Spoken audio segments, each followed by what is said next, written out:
little learners, I welcome you all in my YouTube channel.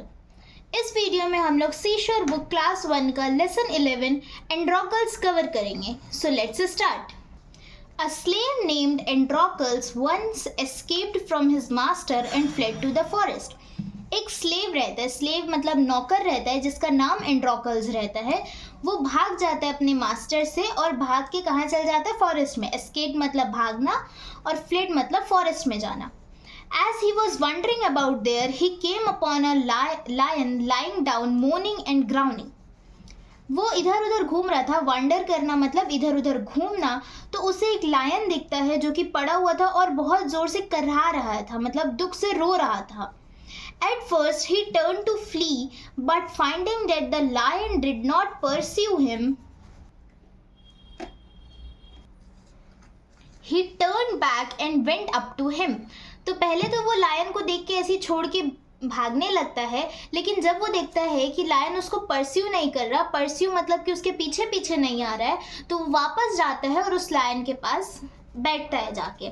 As he came near, the lion put out his paw, which was all swollen and bleeding. And Androcles found that a huge thorn had got into his paw and was causing all the pain. जैसे ही वो एंड्रोकल्स lion के पास जाता है, वहाँ बैठता है, तो lion अपना पाँव मतलब वो सामने वाला हाथ आगे करता है जो कि पूरा सूज गया था और उससे खून निकल रहा था. और एंड्रोकल्स को वहाँ दिखता है कि एक बड़ा सा थॉर्न मतलब कांटा उसमें चुभ गया है, जिसकी वजह से उसे बहुत ज़्यादा पेन हो रहा है लायन को. He pulled out the thorn and bound up the paw of the lion. तो वो क्या करता है? उस कांटे को निकालता है और उसमें अच्छे से पट्टी कर देता है. Soon the lion was able to rise and lick the hand of Androcles like a dog. और उसके थोड़ी देर बाद ही लायन अब खड़ा हो पा रहा था और वो एंड्रोकल्स के हाथ को एक डॉगी की तरह चाटता है. लिक्ट करना मतलब चाटना. Then the lion took Androcles to his cave and every day used to bring him meat on which they both lived. उसके बाद लायन एंड्रोकल्स को अपनी केव में ले जाता है, मतलब अपनी गुफा में ले जाता है, और हर दिन वो उसे मीट ला करके देता था जिसमें वो दोनों हंसी खुशी रहते थे. But shortly afterwards, both Androcles and the lion were captured and the slave was sentenced to be thrown to the hungry lion. लेकिन थोड़े ही दिन की बात है, उसके बाद क्या होता है? एंड्रोकल्स और लायन दोनों को कैप्चर कर लिया जाता है. दोनों को किंग जो है वो अपने कब्जे में कर लेता है और वो जो एंड्रोकल जो कि स्लेव रहता है, भाग गया रहता है, उसको बोला जाता है कि एक हंग्री लायन को दे देंगे. The emperor and all his courtiers came to see the spectacle. Emperor और उसके जो भी कोर्ट में लोग रहते हैं, मिनिस्टर्स वगैरह, वो सब आते हैं उस स्पेक्टाकल को देखने के लिए, मतलब उस पूरे सीन को देखने के लिए जहाँ पे वो जो लायन है वो एंड्रोकल्स को खा जाएगा. Androcles was led out in the middle of the arena. तो एंड्रोकल्स को एक बड़े से एरिया में, अरेना मतलब एक बड़े से एरिया के बीच में ले जाके खड़ा कर दिया जाता है.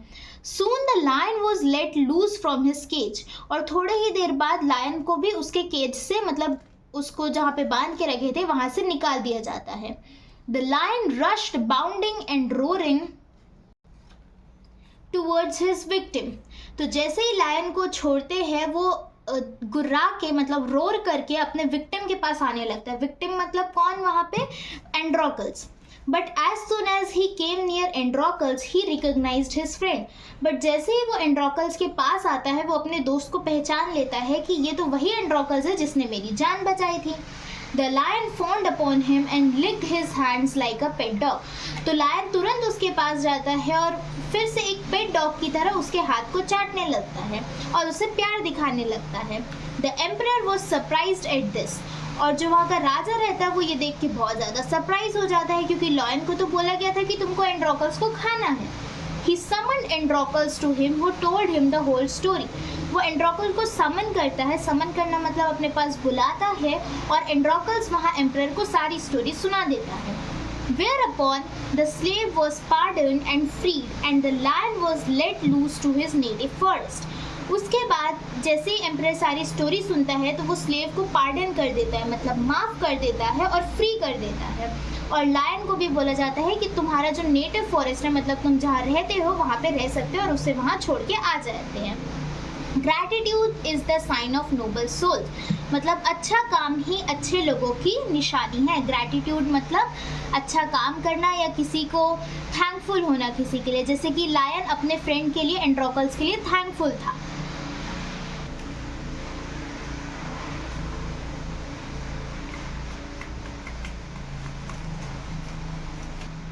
तो ये थी एंड्रोकल्स की स्टोरी। अगर आपको मेरा एक्सप्लेनेशन पसंद आया तो आप मेरे वीडियोस को लाइक कर सकते हैं, शेयर कर सकते हैं, कमेंट करके अपना रिव्यूज़ दे सकते हैं और मेरे चैनल को सब्सक्राइब कर सकते हैं। ऐसे ही और वीडियोस के लिए stay tune to my channel. Thank you very much.